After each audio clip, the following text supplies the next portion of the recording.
Welcome, everybody, to Who's Your Band. I am Jeffrey Paul. I am joined by Sean Morton. How are you, Sean? I'm better. How are you? What's better? What are you better from? I rested. No, I when, built, I when you built say a you're home better, gym. I built a home gym yesterday.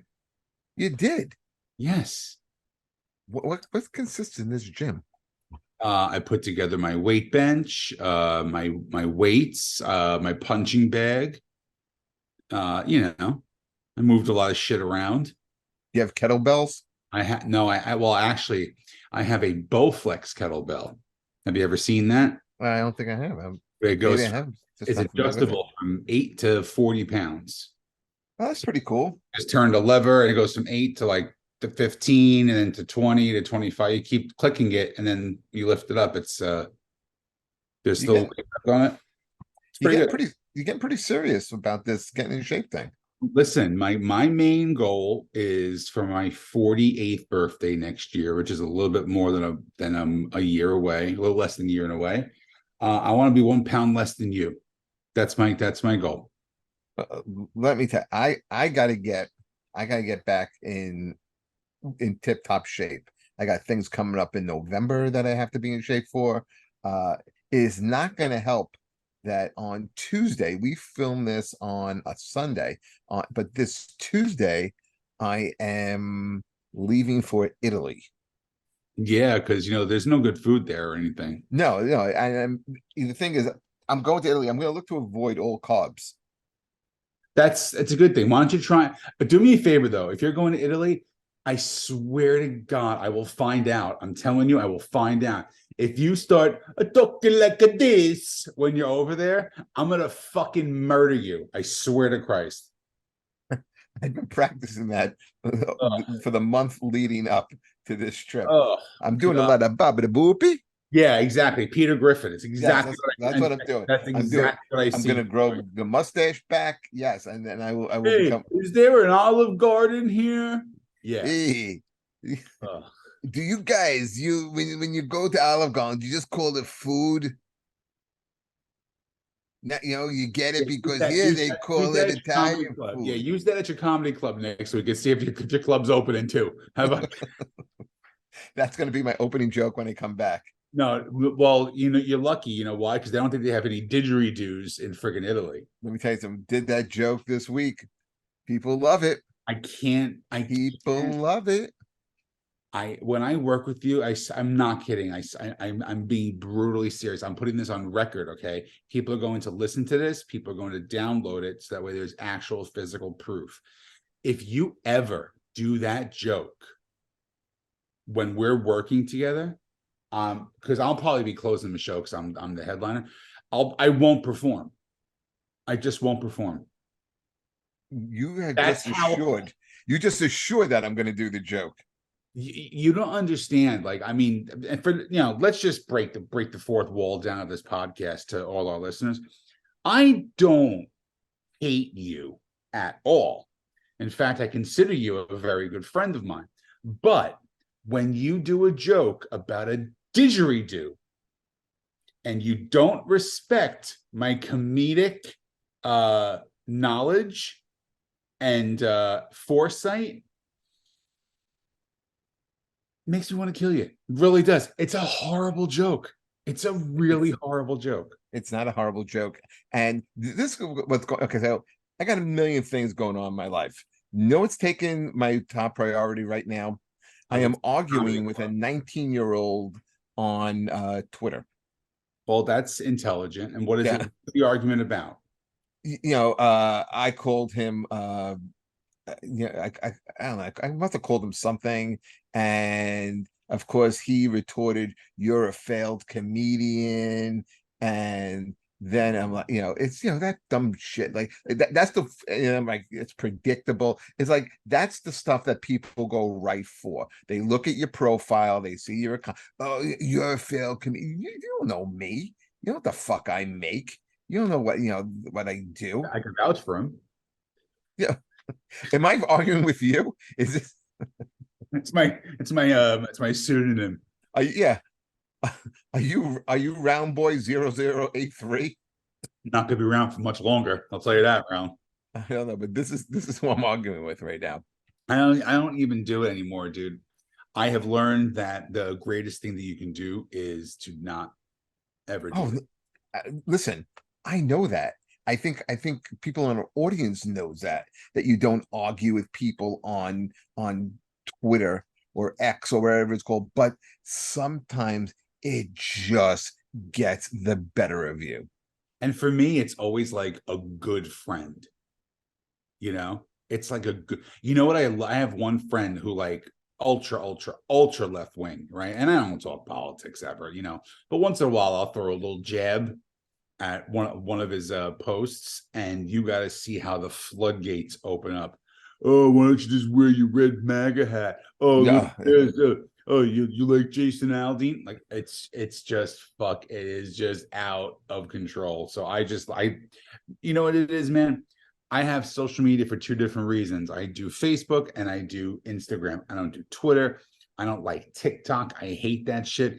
Facebook is to try out jokes and post shows, and Instagram is to look at puppy videos, and that's it. okay, boomer. Yeah, exactly. That's what you get. I mean, it's such a fucking ugly world. Something happened, yeah, on that whole Twitter and social media universe. Something happened, like, and so I just someone wrote this. They wrote, "Try that in a small town," or "That happened in a small town." But I just hear it in this voice. That just happened in a small town. It's like No, everything is just got to be like so ew. you know what it is? It's the fact that we are from a generation that now has to embrace social media and understand the fact that every single person who is on social media feels that their voice actually means something, A and 100%. and that their opinion actually means something. When we were growing up, we watched the news and we saw Walter Cronkite, and his opinion mattered. You know why? Because there was only like seven opinions out there at the time. You know, Social. I always say this. I think we have access to more information than we ever have before. Yet we are the dumbest generation. We are the dumbest we've ever been as a oh, society than we are horrific, right now. absolutely horrific. Yeah, It's the dumbification and the pussification of this nation.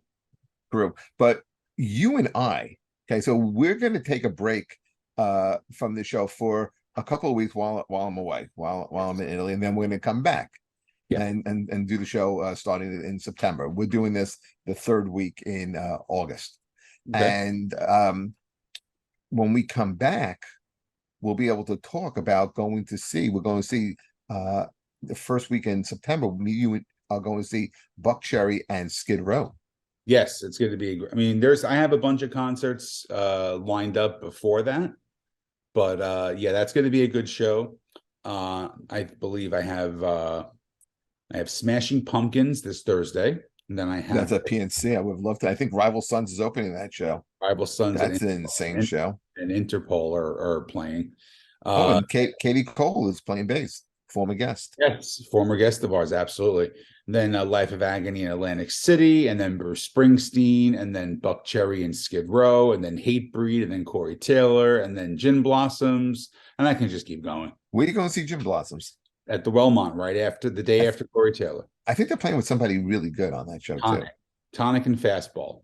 Oh, that's right, fastball. That's right. The 90s threw up inside of Montclair in one building, and there you go. Jim Blossoms have more hits than you realize. Jim Blossoms are an amazing band. I've always been a fan of that. I think those kind of bands I really think got kind of sucked into like the shitty one-hit wonder. They're not a one-hit wonder. They've got at They're least not at all. they No, they yeah, they got maybe 5 to 7 songs that people would know that were radio hits in the 90s. no, they're a great band, but I feel like they get a little like Third Eye Blind for some reason stands out with a lot of people, and I don't understand why, because they really only had one real record that was a hit, and it had like 3 really good songs on it. The rest of their stuff is just it's kind of mush. But then you have a band like Collective Soul, who I think should be the biggest rock band in the world right now, and they just keep playing small little places. But the 90s, I put my money on them as probably the best rock band of the 90s. Yeah, I think with bands like that, like when you think 90s, I think most people go to Nirvana and Pearl Jam and Yeah. Soundgarden and Alice in Chains. And those bands, they weren't soft rock, but they weren't grungy either. Right. It's like that pop rock. Right. It's a chick rock. Like your girlfriend's gonna like it. You know, you're gonna be like 22 years old, and you just get out of college, and you're wearing flip flops that have a beer opener on the bottom of the, on the bottom of the sole, and you're freaking wearing Hawaiian shirts on the weekend, and that's the kind of shit your chick likes to listen to. Would you say that there is would you put in the same category a band like Oasis with Gin Blossoms? No, absolutely not. Gin Blossoms would be in the likes of Goo Goo Dolls, uh, Matchbox 20, Third Eye Blind, Counting Crows, like in that kind of vein. I wouldn't put them in with Oasis. Oasis was a different beast of their own, I think. But I always liked bands like the Gin Blossoms and all the bands that you kind of mentioned there. And I'm looking forward. I am really looking forward to seeing Skid Row in September. Yeah, that's gonna be a good one. I really hope that Skid Row is opening and that Buck Cherry is closing. That way I can leave right after Skid Row. I don't think that's going to be the. I don't think that's going to be the bill. I think Buck Cherry opens that show. But right now we have a guy. He is a producer. He is a writer. I've seen him as a comedian. Okay, and best of all, Sean. Okay, he is a fellow Staten Islander. We are Yes. proud to welcome in Jay Miller. How are you, Jay? Best of all. Best of all, Hello, friends. yeah, How we are have a you? little rivalry on the show. Sean is from shitty New Jersey, and we are from proud Staten Island. Well, I, and I'm not. I don't hate the island. I went to college there. I shopped many a day at the Staten Island Mall. That's about the extent of my Staten Island repertoire, or if you, you want to call it. you might not like this too much, Jeff, but I left Staten Island. I now live in Brooklyn. You son of a bitch! You're here under false pretenses. Where And you I, living in? I think my feelings on Staten Island have changed since I've left Staten Island. You You miss hate it it that now much. too? I understand. Jay, you know what? You're an interesting dude, man. I remember I saw you do stand up, but your stand up isn't conventional stand up. You're kind of almost like an Andy Kaufman-esque type of comedian because I saw you on a place on Bay Street. We were actually on the same show, and it just seemed to be like this long show too. And you went up and you read a book. Yes. That is so my relationship with comedy has always been very complicated. I just don't feel comfortable doing straight stand up. So I've always did stuff that's different, but when you're doing stuff that's different, you always want to get validated by other comedians. So you feel like it's not good enough. So I've never really felt comfortable ever doing any sort of performing, like which is the best one. But um that bit, like reading the book, is one of my favorite things to do. And I actually just found it again recently, and I have started to do stand up again after a very long break. And that's been in my head of like doing that one again.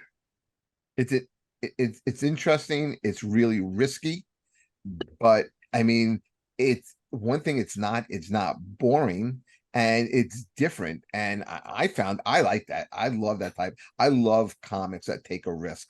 I hate just it's coming. It's the guy standing on the wall. He hates his life. He's unemployed. Yeah, we get it. We Jeff, get that's your it. first 20 minutes of your fucking Yeah, act. this is what I fucking deal with. My God, I gotta upgrade. Oh, I hate my wife. Oh, shut up. You do the I same don't. thing. I've never said those words in my life. Uh, but Jay, you did you grow up on Staten Island? Yeah, for when did I move to Brooklyn, maybe 7 years ago. So yeah, probably my first 40 years were spent here. Okay, and you went to Moore Catholic High School, right? I did. Ooh, is Okay. this a like this is your life? Oh yeah. Well, it Jeff could Cook's Realty. we could be going down that path. What year did Before you say anything, I do want to say that right before I came home and I ate a cheese sandwich. I just put cheese in the microwave and ate it really quickly. And the cheese is all like on my gums. So I don't want people to think that I'm like doing drugs because I keep like licking the top of my lips, but I'm gonna get it now, but I just have melted cheese on my Good gums. Land Lakes. It's was, really good. was there Yeah, some yeah. I'm like, was there some anyone watching cocaine this on that cheese? is seeing me like just the whole time. That's not what's happening. I need some Gouda. All right, sorry, go ahead. Okay, so when you were in high school, is that where you started to find the comedy bug? Were you kind of performing arts kid? I was always funny. I was the class clown, first grade every year. I was the kid who um teachers didn't hate me. They just didn't like that I was disruptive, but I was always like a nice kid. I wasn't really an asshole, but I just wouldn't shut up. So that was always it. And then when I got into high school, I was involved in musical theater, but sometimes the thought of performing or is, I don't know, just never felt like a thing. It didn't, I think it's things that like people in Hollywood do. You know what I mean? So it just never seemed anything that was attainable. Um, so I never did it. I didn't do stand up until I was around 22, and I hated it. I did it for a few months and I just hated it so much. It was so competitive. And you're doing like bringer shows where you have to bring friends, and it's like, hey, come to the show. It's going to be like over 2 hours long. Every comic is terrible. It's going to be $20 and you have to buy 3 drinks. So it's going to cost you like 30-40 bucks. And you get to watch me for 5 minutes. I And didn't then like you never spoke to Andy Engel again, right? Who was what was it? What was the show that you did? Wait, who is that? Andy Engel was kind of like the famous guy in New York City who worked all the clubs, who ran the bringer shows. And if like you said, you would have to bring sometimes 6 people. If you brought 5, he wouldn't let you on. I Oh did gosh. one bringer show in the first year that I did comedy. Didn't you And do it at the Comedy Lounge? the Laugh The Lounge. Laugh Lounge. The Yeah, Laugh Lounge. Laugh No Lounge longer there. in Essex Street. And I was supposed to bring 10 people, and I brought 9.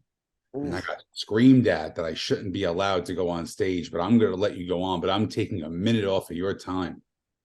That's fucking She crazy. fucking showed me, huh? Yeah, that's really Years shit. later. Jay, what year did you graduate high school? 94. Okay, so you're at Moore Catholic. You're doing the shows, and Moore, I think, had a pretty good theater department. Did you go from? Did you go? You went to college at the College of Staten Island, Yes. and were you involved in the theater there as well? No, I got involved in college radio, and that Oh. was my whole college career. Like I didn't even go to class. I would go to the radio station, hang out there all day. What kind of listen show to- did you do? Was it a music show? Yeah, it was a music show, but then it became like I did a late night comedy show um On the radio? on the radio. Was it like a Dr. Demento type of thing? No, no, it was I tried to do things that were different during that show, and it was hard because the people who ran the radio station weren't supportive of me, so it was me fighting them. Like they wouldn't let me take live phone calls, so I would play music, take a phone call, record it onto a DAT. When the song ended, would then play the phone call, so it felt like a live call-in show. And so it was all this like crazy stuff that I was doing. And I would play games like I did an Easter egg hunt once where I hid eggs on the island and had people like drive around and find it, and they didn't like that. Uh, um, I would build songs where people would call in and give me one line, and then I would make a song from each person would give a line and then it would become this song. So it would be like bits with music in between. And I mean, it was the best. It stunk because you know, looking back, I wish the people who ran the station were like, you know, hey, we don't like that you're doing this, but let's This was find a way. WSIA, right? WSIA, yeah. Yeah, yeah. You know, like if it was me, I'd be like, okay, this is dangerous what you're doing, or this could get us in trouble, but let's figure out a way we can make it work. Instead, I got suspended every single semester. But it was such original, creative stuff. And I think that's kind of like a little foreshadowing into what I want to get into next. Because Sean, I don't know if you know this about Jay, but Jay is kind of like a Staten Island cable icon, and he had mid evenings with Jay Miller, and you could almost say that is the precursor to Impractical Jokers. Is that fair to say, Jay? I don't think so. I don't think no, because they were existing kind of at the same time, but different, you know, parallel to each other, but not really connected until late. Because so I started doing mid evenings, which was like a just your kind of typical late night talk show. I started doing it in the back of like bars, and so Martini Red was a bar on Staten Island that was really like kind of arty and cultural, and had just That was the place on Van Duzer, right? yeah, it's Right. now the Hop Shop, Right, right. and it was just a great collective of people. And um you know, that's when I started doing comedy again, was because I met all these really funny people, and we started doing it in the back of bars. And then it did so well, we moved it to the theater at Snug Harbor, and that did really well. And then we moved it to CTV. And so when I was doing it at the Martini Red, when the show was over, we'd go to the Cargo, kind of to celebrate. That was our after party. And Sal, one of the Impractical Jokers, was the bartender at the Cargo. And that's how I met him. And then I invited him to be a part of Mid Evenings. And so Like just from talking with him, or did you know him from the island? Because didn't they have an improv group at the time? yeah, no, they've been doing the Tenderloins forever, but I didn't know who they were. You know, so I only knew him as the bartender of Cargo. So And what made you like, I mean, that's pretty good insight that how'd you go from like this guy being the bartender to him coming on your show, and then you guys becoming like such good friends? we just got along right away because we both liked the same things. He liked to like make parties. He hired this karaoke group called Karaoke Killed the Cat. So they would have these parties, and when I came in, I would always like, you know, try and make it as fun as possible, and he wanted things to be as fun as possible. So we just bonded on that. And when I found out he was, you know, in an improv group, I told him about the show, you know, and then it was like, come watch the show, tell me what you think. And he would give me notes. And then I was like, come do stuff with us. So we did stuff together. And that's when the Tenderloins they won like a Spike TV contest for their pilot. And so I went and saw the pilot that they made for that. And they were just pitching shows. And I was around for that.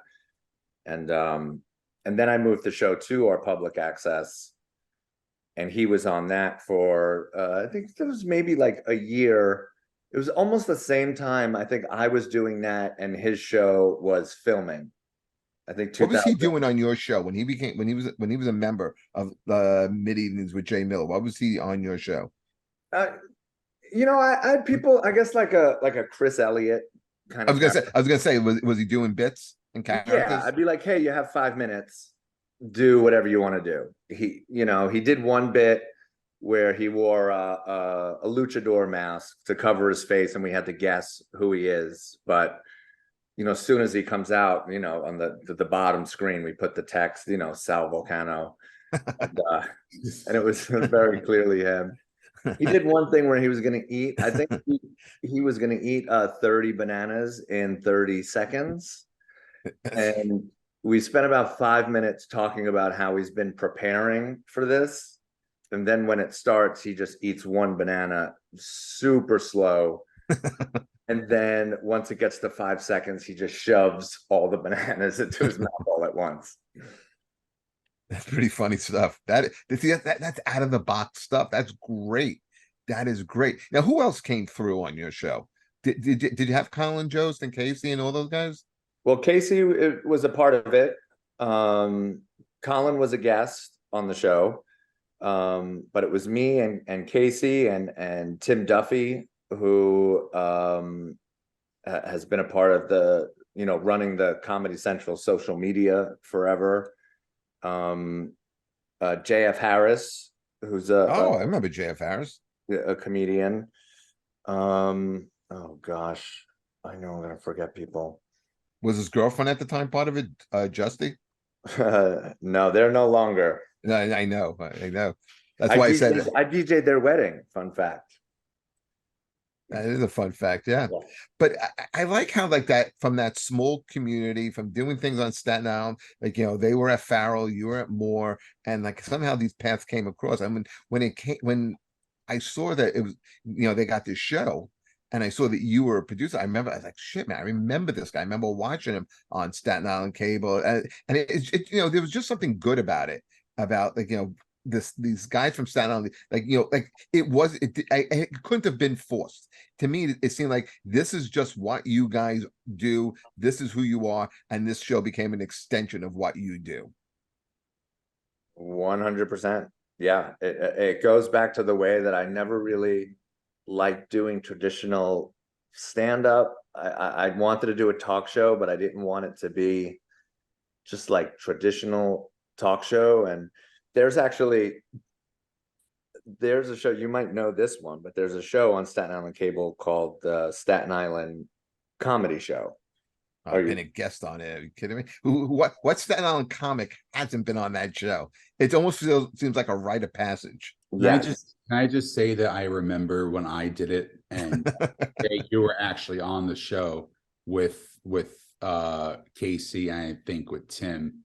And it was the show with the guy with the fucking drummer with the long hair, Freddie Kasha. And I think his brother was the Susan Wagner basketball coach. And every time he gets a punchline, he's doing the fucking rim shot and hits. I almost shit my pants. I was holding my stomach and from convulsing, laughing so hard. I'm saying, this can't be what comedy is. Like this can't be like the biggest thing that's ever happened to me. At the time, it was the biggest thing that ever happened to me. It was like 3 years in. It was so fucking horrible. It was the exact opposite for me. Like I walked into that and I was just like, oh, this is what comedy is. Like, and none of them are trying. But I was like, this is the most insane thing I've ever seen in my life.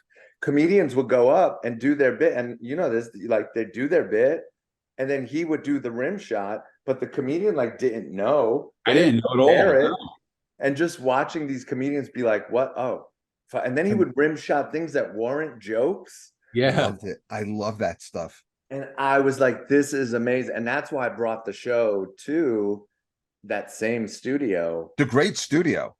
A great studio. And then I asked all the people who worked there, I wanted them on my show. So the camera people were these people, they were all like, 60 years old and no idea what they're doing. And my director, super sweet, but no one knew what they were doing. So people were cutting, you're cutting to things, and it's me being, the whole theme of that show was me wanting to be as professional as possible, but the show always is a train wreck. So that's always what it was. So me sitting there being like, why is the cut to me, and then they cut to me, and I'm just like, what are we doing? And that was kind of the whole show. And Jay, I don't know if you know the story behind it, or if you even know what I'm referencing here, but there was an episode on the Staten Island Comedy Show where Colin Jost and Fred Armisen came on the show, and My instinct tells me they knew what that show was, and they went on that show because I mean, this guy didn't know how to interview anybody. He was awkward. It was really, like you said, a train wreck. And Fred played it great, and he was always, to me, the most underrated cast member on Saturday Night Live ever.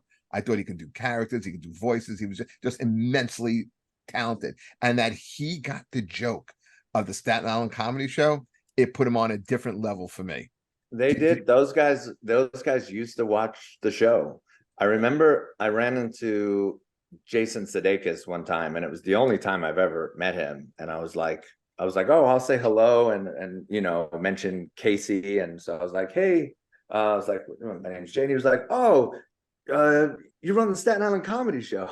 I was like, oh, okay. Like, of everything I've done, that's where I got recognized from. But and yeah, and those guys loved it, and they were like, yeah, we're gonna go on, and they were like, we're gonna play it straight 100%. Like, they're not good, they didn't make it a bit, they didn't make fun of them or anything like that. And even for me, like, I never made fun of them, or I don't even mock them, because what they do is 100% sincere, and I think it's great that they're doing it. It's just the way that it happens is just there's an unintentional comedy that comes from it. And do you think if I went back on the show that like I can just do my, you know, do some new jokes, but I want to sit behind the drums and do my own rim shot? You should do the jokes from, you should do your bit from the drum kit. That's what you should do. Did I stutter? That's exactly what I said. You didn't make it clear. I didn't make it clear. Fucking turn your hearing aid up. That's exactly what I said. But you know what, Jay? You'd be surprised how many people actually watch these Staten Island shows. So there's a guy named Johnny P, and he does none of your business. None of your business. None of your business. Hey, you know, I'm Johnny P. You know, this is my show. I'm going to come up here. Like, it really is. It's the Joe Pesci show. That's the show I did. That's the show that I did. Okay, right. So, Johnny P. But so I did that as well, and that's I did that as well. Okay, and that's the show that Ellen Lewis watched. Ellen Lewis is one of the biggest casting agents in the country. She saw me on that show and cast me in The Irishman from being on that show. Wow. So these shows do have value. And so this is the thing that I wish I knew much earlier in life, because I would say no to so many things. I'd be like, this isn't cool, or I don't think this is good. And now when I talk to younger comics, I go, do everything. Yes. Even if you don't think it's going to be fun, or it's going to be weird, just do it. You're never going to know who's going to be there, or maybe you'll do a show and it's a terrible show, but you're going to meet someone there and then become friends with that person. Like, just do the things. But I didn't do that when I was younger. I was like, I'm not going to do that. I'm not going to do this. I don't like that guy, or that's not going to be crowded or anything like that. Like, that is great advice to give to a young comic, because this is what we do now. If you stay home, nothing's going to happen. Nothing. I can guarantee you that. If you go out, no matter what you do, it could be something small like finding a tag for a joke, or it could be something big like somebody sees you in something and it could give you like a whole new career almost. Okay. Yep.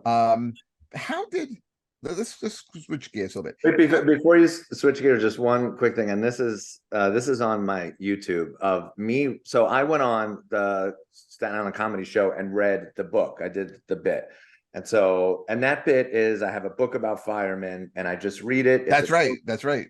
It's a children's book, and I'm just going through the pages. But then certain photos, I go into details of like it's a fireman climbing up a ladder. And I go, this fireman, I go, don't worry, everyone in the fire survived. But unfortunately, right after this photo was taken, the crane collapsed and the fireman passed. And then I like sit in an awkward silence. It's such a funny, dark bit.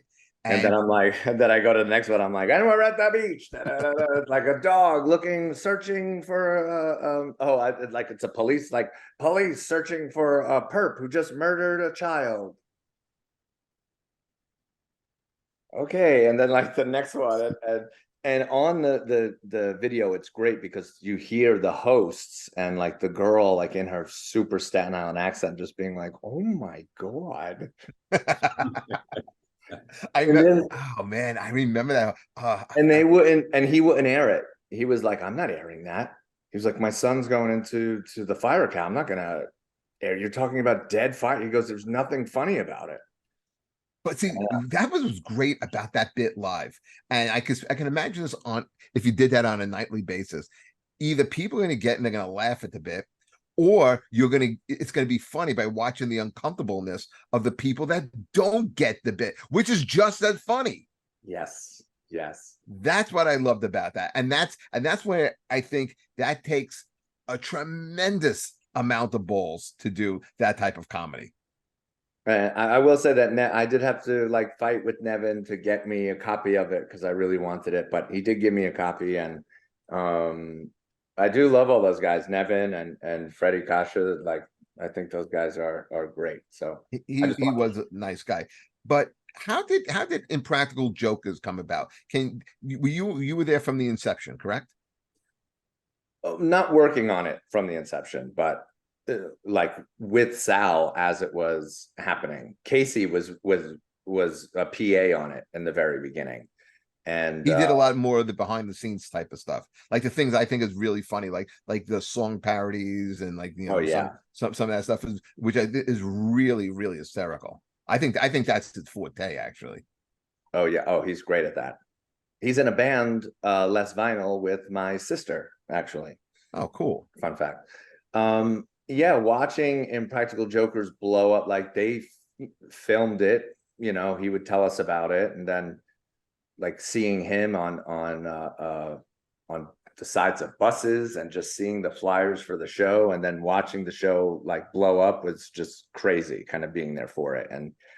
And as it got into the second season, that's when Casey started writing for the show. And again, like being a part of a TV show, just the one thing I've always lacked was any sort of self-confidence. And so like still, even though one of my friends is on TV, being a part of TV doesn't seem like something that's attainable. And finally I was just like, hey, I want to submit for the show. And even the first time he was like, yeah, and I started doing it, and I was just like, I can't do this. That was the start of season 2. I was like, I'm not good enough for this. And then a few months later, I was like, fuck it. What are you talking about? Submitting, and what didn't you think you were good enough for? To submit a packet to be like a writer. Okay, but they knew you.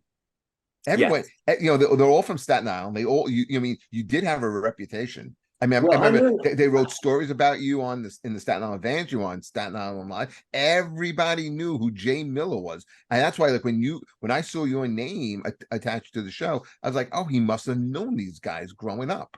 I know I only knew Sal. I didn't know those. Yeah, but it just seemed like such a Staten Island thing. Yeah. So and that's why, like, Sal was like, submit a packet. Here's some come up with some challenges, come up with some stuff, but those other guys didn't know who I was, so they had to get my packet, and that was like in the middle of 2.5, and they were like, yeah, come on. I actually, when I got hired, this is funny, he was like, do you want to do Impractical Jokers, but we also have another show called Jokers Wild, which is going to be more like sketches and stuff. Would you rather do that? And me, like an idiot, was like, I'd rather be on the show that starts from the bottom. Like, so I want to be a part of that show. And that show didn't start for months and months.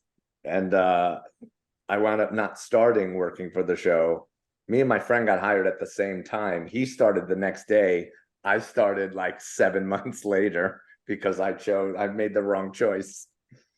What kind of stuff did you submit in your package? What kind of ideas, and how many did you have to come up with? Well, the original packet, I think, was small. It might have been like 3 challenges and 2 punishments or something like that. And it was like something when they're in the dentist. If we're at the dentist, what are some funny things we could say or do, kind of like that. And then a couple months later, they're like, we want you to make another packet, and we want you to come up with 75 challenges and 25 punishments, which I did. And How long then did that take you? what? How long did that take you? I mean that was a week. And the showrunner said to me afterwards, he goes, we did not expect you to do that. I was like, I don't know why they like chow like this. Because thinking of it now, I was like 100. We were pitching about 10 a week. And I was like, you made me come up with 100. And that's, after that, they were like, oh yeah, you're hired. So. Wow. So what was some of the challenge that we may have seen? I love the show. I think a lot of people in our audience love the show. So what were some of the things that you came up with that made it on air? Well, I think the biggest one is two-way mirror. That's the one that people Oh, that's a great one. Yeah, they do love that to a watch. lot. Yeah. The two-way mirror. We had one of like devil voices. That was an early one where they like talked in different voices and they had to guess who was saying it. That's right. They did that in the park. Yeah. Specific. Oh, I can't even remember a specific one. The one that I'm most proud of is I was a writer there, part of creative for 2 years, and then I became a producer, which I kind of enjoyed more. And as a producer, you're actually working on the segment from inception to completion. Yes. So, the one that I'm most proud of is Q's musical, which we did at the College of Staten Island. And Who was the guy in the pink shirt? The what's dancer. that? There was Yeah, not I was you. gonna say, Sean. Yeah, Sean could not lift his leg the way this male dancer. Fuck you, I'm a fat ninja. You have no idea my dancing skills, goddammit. Continue. There was a guy who danced alongside Q. It was hysterical. Oh, He was yeah. some dancer. Yeah. So we got all those kids from Wagner. And so I reached out to Great the theater Wagner department. Sure. reached out to the Wagner theater department, got a bunch of people. They choreographed all the dances. I wrote all the music for it. And didn't you have a Broadway star on that? We had Alex Brightman. That's right. Who was Beetlejuice. We originally had Seth Rudetsky, who is a well-known Broadway guy. Sure. Was he Book of Mormon? No. What was he? What was he in? I could be getting my Broadway mixed up. I haven't gone to Broadway since the pandemic. He's not really known for doing anything specific. He has a show on Sirius XM. Yeah, he's just like Mr. Broadway. So, and he's super funny. And we had him at the last minute. He couldn't. And he was like, I have someone else for you. It was like Alex Brightman. I was like, oh, yes. He was great. And he came in these guys are crazy because, I recorded the song for him and sent it to him. And when he got to set, clearly he had never listened to the song and managed to learn the melody, learn all the lines. Within 2 hours, had the entire song down and was like, I was so impressed by that. I was like, it would take me a few days to learn a whole song.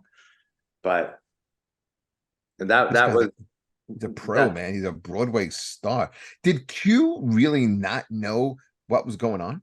Oh, dude, no clue. And so what we're watching, they're not acting any of that out. All that stuff is real. It's one of my favorites for so many reasons. But yeah, I reached out to one of his fire department friends and was like, can you get a group of people? And those guys, once I told them the idea, they were like, don't worry about, we got it. Yeah. But trust, they were like, there was nothing they were more excited for.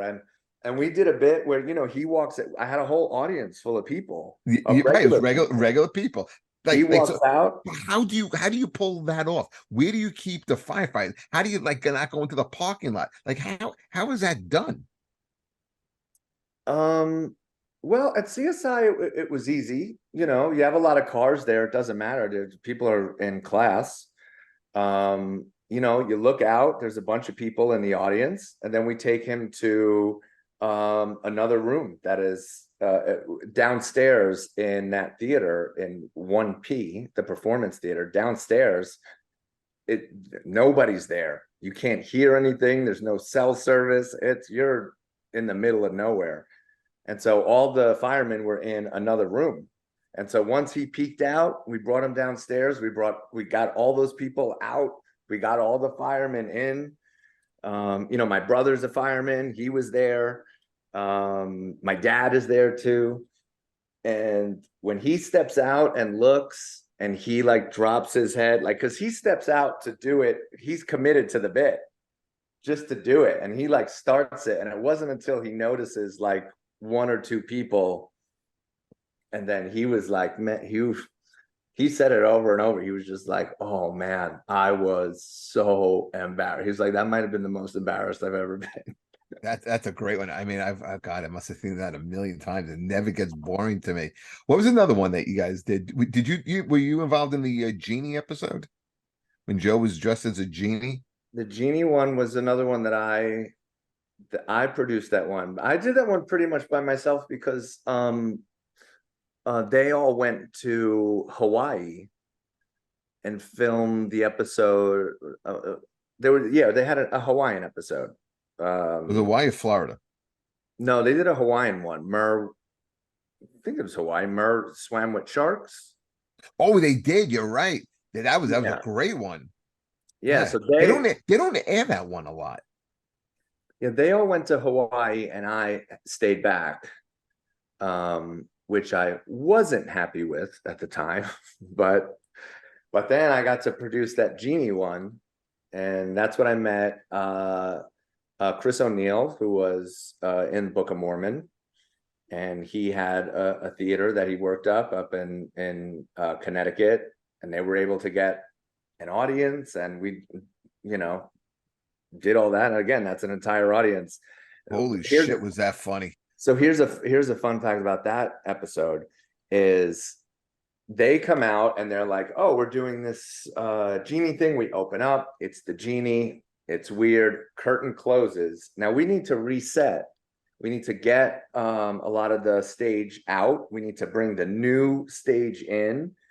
We have to set him up. And this doesn't take 2 minutes. This takes about 10 to 15 minutes, which means Chris is in front of the stage, completely improvising a play about a genie. And I still haven't seen the video. I know it's out there, but it's him because because the play isn't funny in its idea of it. It's a serious play with a genie and Aladdin. It's Aladdin. So he's out there completely improvising a whole story for about 10 to 15 minutes while the audience is being like, what is going on? And he told, when it was done, he was like, dude, I was dying out there. Like, can you imagine? You know how long 10 minutes is? I'm just improvising a play about Aladdin. And the audience isn't aware of this? No, they were there just to see just a show, because that's a theater company who always puts on shows. So they sent an email out and was like, hey, we're doing a free production tonight. Come by. And then they have to know what's up. Does it, when you do like some of the not the punishments, when you do kind of like the challenges, okay, what's something that sometimes can go wrong? What's like the biggest problems or obstacles that you guys have? Like how? I mean, I figure as you get later on, I mean, you were on for quite a while. I have to think it got to be harder to find places where people don't know you guys. I gotta say, people were so respectful of us, like, because we're in the mall. We would shoot at the mall, and people would recognize them, and people would stay away. People would kind of just stand on the side and watch, but never so much that someone walking by would be like, why is everyone standing and looking? And they wouldn't walk up. They wouldn't bother us. Like, people were always, even at the parks and stuff like that, people were all respectful to be like, oh, they're filming. almost like we're gonna sit and be a part of it. So fans would sit, and they'd watch it all happening, and like they were all, because that situation could have always been bad. Like once we're spotted, if you get 50 people to come and stand around, if you come walking into that and someone's talking to you and then you look up and you see 50 people filming you, you're like, oh, this is a bit, but And it becomes a bust of a day. yeah, but that Yeah. never happened. Did you ever come across any bad sports? Oh, of course. Of No, course. there was one that stands out to me with I think I don't know if you guys were like in a telco or someplace like that, and goes up to this big black guy and he starts like asking him about bra size. Would this fit you or something like that? And that guy, I mean, he was going after him. You could see the producers or the people working on the show jumping in to intervene. Hey, it's just a show. It's just a show. You can hear Murr saying it, and it doesn't look like it's staged. This looks real. I don't know that. There were 2 years that I wasn't on it. So that I don't recall that one.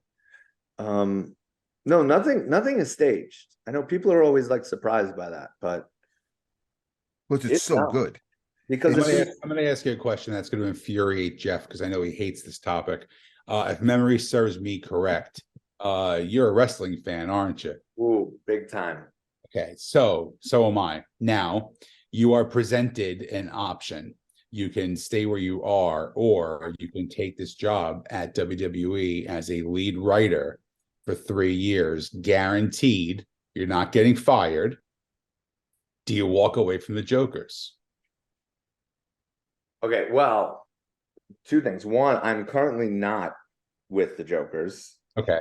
Well, hypothetically, you were there. Hypothetically, if it was the two, I mean, this is a deeper question because working for WWE I think one of my friends is the head writer there. And I haven't even asked him about me getting in there because I'm like, I don't know if I want to work for WWE. I have a lot of issues with Vince McMahon being there. Yeah, And I agree with that. if it was work for the Jokers or work for AEW, I'm going to AEW. That's interesting. I mean, and working in wrestling, that's another thing that always felt like, oh, that's not attainable. That's something that other people do. Until I see like my friend in there, and I had a few friends like writing, and I was like, oh, that is something that I could do. And I'm like, Dude, oh, you need more confidence. I mean, you've accomplished so much already. I mean, you can't write for that. Of course, you can write for that. it seems, yeah, in your head, sure, but for me, and it's not a gimmick. It's not like it's not a humility. It doesn't seem something that I'm. Listen, guys like you, Sean, my friend Ray Goots, I mean, guys are all like, so super into wrestling, and you guys have great ideas. I mean, I think it'd be a home run. You guys were all like writing for these That's a wrestling. dream. It was a dream of mine. It really was for a very, very long time. Because like I can sit back and appreciate. Like I don't watch every single match. I fast forward through a lot of shit. But like I'm talking about the actual storyline arcs. Like that's the kind of stuff that writing the promos. Like my cousin's a professional wrestler. And I always say, like, I would change one thing and I would be able to get over 12, 13 guys that cannot speak on the microphone. I can get them over with changing one thing: inflection in their voice. Some of these guys cut the most amazing promos, but they sound like they're fucking farting on a snare drum. They have just no character. So all they have to do is change the inflection of their tone of their voice, and they would take so much better on their promos. And that's the parallel. Go ahead, Jay. LA Knight is like all inflection. He's right. He's I mean, I love watching certain things. Like, I've said to people, like, they watch the whole Bloodline storyline, and I'm like, it's too long. It's too long. No, understand something. Like, you are watching something that you're never going to see again. Yeah. This is a generational thing. You're only going to see this once every 25 years or whatever. It's a story, and it's a great soap opera. So, Jeff, it's like if you really find a great show that you like, whether it's Sons of Anarchy or something like that, when they just have that one season that just stands out more than another season. This That's the way was I that felt. season. That's the way I felt about Walking Dead. So what was it? Was it your idea to do the Q punishment with Tommy Dreamer when he dresses up as Peter Pan and they tell him that he's going to be in a No, play and he's actually playing like the heel to Tommy Dreamer? I remember the bit. I was there for that. Was that my? I don't remember what was mine anymore. I really don't. Like sometimes I'm like, oh, was Peter Pan? Did I pitch Peter Pan? Sometimes I'm like, I don't know. I really don't know. I would love to take credit for a I lot mean, of the stuff. you did incorporate some wrestling in. You had Tommy Dreamer came out again and Billy Ray Dudley, Oh, I did that one where Velvet Sky.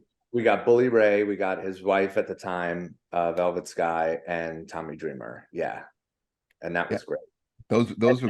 those were great. They were always so funny.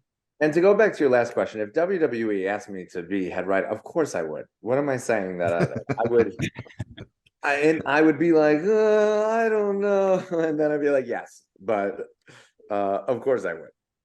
So I don't know if you know the answer to this, and if you know, it's okay. And if you don't want to answer, it's cool too. What happened with Joe on the Impractical Jokers? Why isn't he a part of the show anymore? I don't, I think it's just what he said it was, I kind of believe that too. I think it was family stuff. And, he's performing stand-up and he's loving it. I did some shows with him last year. I was with him 2 weeks ago. We did the show in Orlando, and hanging out with him.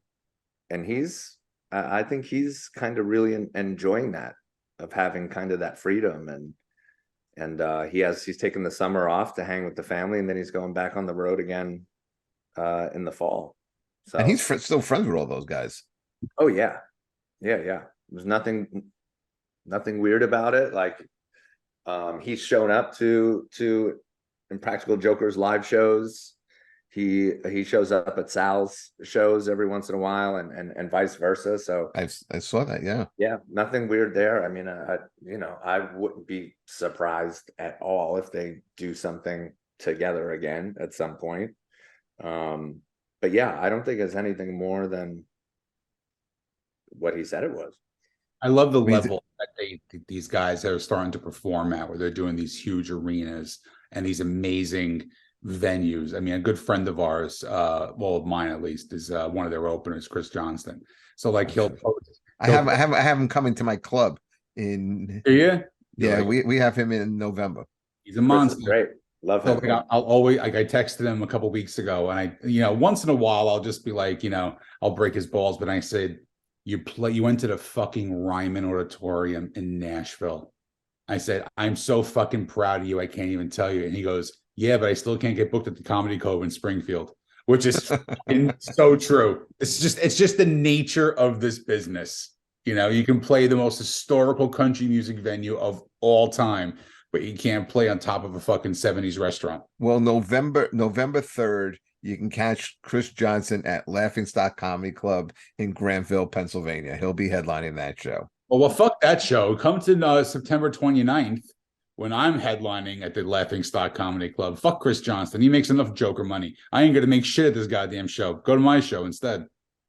Jay, listen, we got I don't have any shows to promote right now. No, but we got to talk. Oh, I do. No, I got shows to promote. Okay, we'll get to that. We'll get to it. But before we let you go, I mean, we have spoken to you for about 40, 50 minutes already. We have not spoke one lick of music. What? Oh my God, this is a mute. That's right. It is a music show. It's a music show where we speak no music. Okay. Okay. Okay. So You're here on the false pretenses. Did we do the full career Yeah, we're retrospective? good. Oh, listen, We wanna talk dude, about it. Yeah, we're good. I can talk to you for another hour about this No, stuff. I'm good. I'm Okay, good. I know. I love Jay. I find Jay to be one Very, of the most very. interesting people around. Well, I I think want to talk. Let's talk one more comedy thing before we get into that, because the last few years, like comedy wise, have not been great for me. I had some jobs I did not like, and as I already said, self-confidence was not great, and then self-confidence was pretty much done, and I kind of gave up on it. And there's this show in the city called Batsu. It's a Japanese game show, and they have four, warriors on stage, and they play these short form improv games. And if they're funny, great. But if they're not funny, they get a batsu, which means punishment in Japanese. And those guys knew me from mid evenings and from some other things, and called me up and said, "We want you to be a part of the show." And that was one of those things where I really wanted to say no and forced myself to say yes. And it was one of the best things I've ever done. I've been a part of that show now for 8 months, and they do 7 shows a week. where are Tuesday, you doing the Wednesday. shows? What's that? Where do you do them? There's a place, it's a Japanese restaurant Oh, the in the Japanese Lower East restaurant. Side, but it's a restaurant theater, so it's just for this show. And 7 shows a week. They don't promote the show anywhere, and it sells out every night, and it's been doing this forever. It's all word of mouth. How big is the theater? Holds around 80 people, No, it's perfect. and it's great, and it's really helped me kind of get back to be like, oh, maybe we are funny. Let's do this. And there's also a guy on Staten Island named Manny Rondon, who has been running shows on Staten Island forever, like in his house, in his backyard. Now he's doing it at the brewery, flagship brewery on Staten Island. Is that the place off of Bay Street? Yeah, Yeah, that's a great room. They have that little room in the when you walk into the bar off to the side. That's a yeah, great little room. Yeah, Nancy Richards used to do something over there. yeah. Nancy, yeah. But he's another guy who's been so supportive of me, and so he does a monthly show that I'm now doing stand up there. I did stand up for the first time in almost 4 years in May. How'd it feel? That one felt pretty good. I've done some after that did not feel as good, but and then I was right back in the why do I do this? I don't understand why I do this. I hate this. So kind of right back in that. But just to end on that, just getting back into it, and as you say, like, I could list all the things I've done, but I'm not connected to those things. Like, that might be impressive to you, but it's not impressive to me, and not enough for me to feel like, oh yeah, I should be doing this. Or Why is that? Because he's humble. No, it has nothing to do. I don't know. It has anything to do with humble. I don't think it nothing has to anything to do. do with humble. I mean, I truly don't understand how you could have these thoughts, you have these ideas, you produce. People don't realize how hard that is to produce this, to come up with an idea, to write it out, to produce it, to have these sets, and there some of these iconic bits. I don't know why you wouldn't have like the confidence say, hey man, I can do anything, because this was something that was in my head and that I saw being played out. I don't know, maybe you are a humble guy, but I think that's really impressive.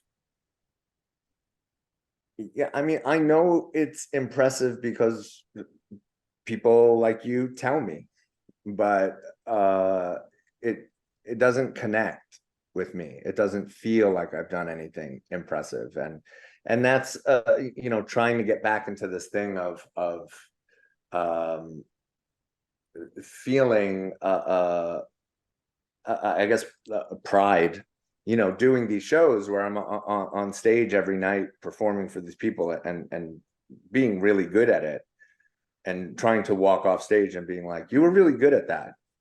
Like, that was good, instead of my initial instinct, which is, it wasn't really that good, or this audience will like anything. It wasn't really me. It's like, these people were stupid. That's so trying to get my brain there, but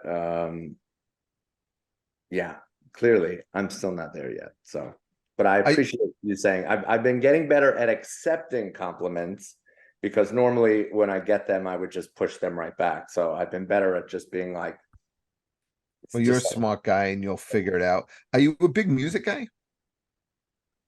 Yeah. Like what do you listen to? What's your music? Who's your band? Who is my band? Well, my who was my guy? This is one of the most painful Kid Rock. things. No. Okay. Well, almost. I loved Kanye West for years and years. He was my favorite. I have a Kimye tattoo, which is Kanye West and Kim Kardashian. Why? Was this a punishment that we don't know about? Well, I always felt like if one asshole could meet another asshole and come, like, that's what real love is. Like, just finding another asshole for yourself. And that makes me feel like, oh, there's another asshole out there for me. That kind of explains this show. Yeah. Yeah, hate to break that. Yeah, I actually, one of my favorite concert experiences ever was when I went to the Kanye West concert at MSG, and the Tribe Called Quest opened up for them, I was and there. and you saw maybe half the arena leave after Tribe Called Quest was on stage. Yeah, Sal and I went to that. We were in the pit. Great show. That was great. So him, the stuff going on with him has really been heartbreaking. It's sad to watch, actually. It is. Really is. You can make it like you're actually watching the decline of somebody's mental stability. Yeah, but heartbreaking in a way that you don't get with music. You can get musicians who like don't make good music anymore, but never someone where you're like, wow, I love all his music, but now I don't know how to feel about it. It's hard when someone's like, I love Nazis, and then being like, oh, let's put his record on. Can you separate the art from the person? I think most of the times you can, but when a guy says he loves Nazis, do you think he really means that? I can't believe that. I really cannot believe that. I think initially, no. Does he understand what he's saying when he says that? Are we missing something? There's something missing in the translation. I just really have a hard time believing that, because he's not a stupid guy. He's far from it. I just can't see him saying why would be the benefit? What's there about Nazis that he enjoyed? Well, because if you live in that world and surrounded by those people, the things that they say make sense, whether they're true or not. And same with certain presidential people. They'll say things that make sense, that you believe in, like Mexican people are coming into the country and raping us. Well, I don't want that. So yeah, I want to stop that from happening. Granted, that's not happening, but that's still, if I believe that's happening, that's going to make me hate those people. So if I'm only listening to people, which he's at the time telling him that Jews are running the world, that's all he hears. Well, you know what? I don't like that. If that's that's not true. That's not true. But if people are telling you that, of course I would hate the Jews if I felt like they were running everything and they're the reason that I can't move forward. They're the reason why I can't do this, is because of them. Yeah, I hate them too. that's textbook classic Nazism. That's exactly what Hitler said to the German people. Is like, it's not your fault, World War, get taking the blame for World War One. It's not your fault. It's the Jews. Well, they were easy scapegoats. They didn't have a country. They had everyone backing them up. The world basically hated them. Okay, so yeah, they were easy targets. Sure. And I Yeah. would hate them too if that's the only thing that I'm hearing is how terrible they are. Like, of course, Propaganda. that's exactly. So when he's living in that world, of course he's going to believe it. He doesn't, it's not like he has But other. you don't think he could decipher that, or he doesn't have people around to tell him that this is like, open up a book, just watch a video. It takes 5 minutes, it takes 5 seconds, really, Yeah. to kind of expose that. Yeah, but they get in that mindset of like, no, you're the one who needs to read a book. Like, you're the one who's not listening. And Oh then man, how do you it's fight? such a How do you fight shame. against that?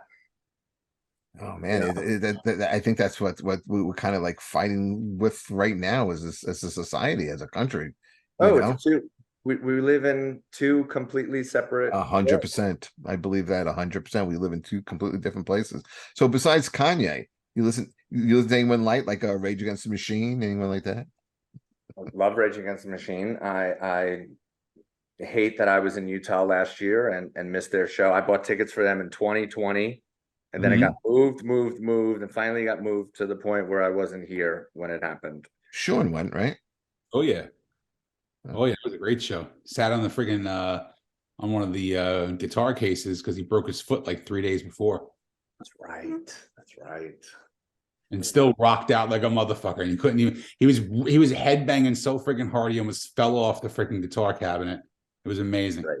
Hey Jay, do you remember a guy on Staten Island named James Monaco? No. He wrote the movie The Negotiator, he wrote Jack. No. Yeah, he years ago, I used to work with bands, and I used to work. Did you know Sean Fox at all? No. Okay. We all used to work like doing these shows. And one of the shows that we did was Rage Against the Machine and Wu-Tang, Staten Island guys. And at that show, Zach jumps up 20 minutes into the show, lands awkwardly on his foot, leaves the stage for about 45 minutes, comes back, they tape it up, he finishes the show, but he does it sitting on a chair. Still to this At day, the violin concert I ever went to in my life. That was was that 1980. at the Brendan Byrne Arena? It was. It was. And what was I famous can- about that show is that the security lost the house. It was festival seating on the floor, and Yep. everybody was rushing down. They overfilled the Yeah, arena floor. I was on the rail for that. You on that? I was on the rail for Wu-Tang Clan, and I'm not a huge rap fan, so I'm like, all right, let me get into it. I'm having a great time, and I'm enjoying it. And then as soon as Rage comes on, this is the only way I can describe it. And I don't want to sound like a real racist piece of shit, but here's how it happened. Chances are, if you're a fan of the Wu-Tang Clan, you're not white. Okay. And if you are not white, okay, no, hold on, Jay, you're turning your head. I would disagree. Hold on, hold on. Here's where I'm getting at. Okay. You just dug yourself in a pretty good hole right now. No. Hold on. No, I want to see you get out of it. It's split 50-50. Okay. So half of Wu-Tang's audience is black, half is white. Okay. Chances are, if you're from the black side of the demographic, you have not been to a rock or metal show. Is that a fair assessment? Right. So when the first song comes on and a huge pit breaks out, they're looking at it and going, wow, this is really cool. Okay, we can beat the shit out of everybody. And that's what happened, is the fact that there was a lot of people who were at this kind of show who were not used to seeing what a rock show is, what a mosh pit. You genuinely take care of each other. Well, it really just turned into an absolute fist fight. And I went from being on the rail for Wu-Tang and the first song, by the fifth song, I was already up in the 200 section, sitting far, far away from the Well, not to be a cliche liberal piece of shit, but at those shows, you also have these douchebag frat boys. Oh, they're the worst of everybody. Yeah, they see this thing and they go, oh, we're allowed to beat the shit out of people, Right. and they do the same thing. It's Like, 100. You're 100% right with that. It's can you not name the third band on that show? sorry, Teenage Riot. And Listen, I was their tour manager the year before, get out of here. and that's why I remember that show, because that's when they came back, and I was always upset that I missed that show. But yeah. I see. There's layers. You're an onion, Jay. You know, like, listen, man. We thank you so much for coming out and taking the time and being a guest on the show, man. I didn't even talk about the band that I was supposed to talk about. Who's the band? It was some band I never heard of. It's a band called Deaf Heaven. You know Death Heaven, Sean? No, I never have. Well, that's all the time we have, Jay. And now, tell us a little bit about Death Heaven. No, I don't need to. It was just funny that was the band. And Yeah, listen, we know pretty much First, music. that's a first. That's a first. 47 fucking guests go, well, the Beatles. Yeah, okay, but yeah, the fucking Beatles. No one has said Death Heaven, and I'm very happy about that now. Yeah, no, they're a metal band. Okay. But it's a mix of kind of, you know, a screamy death metal and kind of you don't come across as a death metal guy. no, they're like one of the only ones I like. But they're I figured you would like Taylor Swift. I do like Taylor Swift. Yeah. But they also have these like ethereal like long instrumental moments in between that build into these big moments, and they're pretty great. I've seen them so many times. I'm going to the UK on Tuesday. The show that I'm in, Batsu, is part of the Edinburgh Fringe Festival. Yeah. They've taken over the closing spot. They've had a show that's been there for 20 years as the closing show of every night, and Batsu has taken that over. So I'm going over there. I'm doing 2 shows there, which is crazy. And then I'm seeing Deaf Heaven in London on Friday, and then I'm going to Wembley Stadium for AEW on Sunday. Are you really? I fucking hate your guts so much. Now I really don't like them. It's not bad being Jay Miller, right? No, it's horrible. I don't really do anything. I'm just gonna fight feel bad for me. There were 80,000 people at Wembley Stadium. Shut up. Listen, man, have a great time. You know, lots of luck with the show. And again, we do appreciate you coming out and doing the show. This is great. I haven't been on a podcast in a very long time, so I appreciate you guys asking. And I know I wasn't funny, so I hope don't worry, great. my co-host isn't either. Don't worry about it. I'm not very funny. I go up. I struggle every single night, and nobody hires me, and I have to sit here and promote my friends' clubs. So yeah. Well, but that's it. All right, listen, Jay. Anything you like to tag? Anything you like to promote? Batsu, New York City. And where can people find you? Don't. Let's see. Leave Jay alone. He has too many friends. Okay, listen, guys. Thank you so much for tuning in. Subscribe and keep giving us good reviews, and we really appreciate it.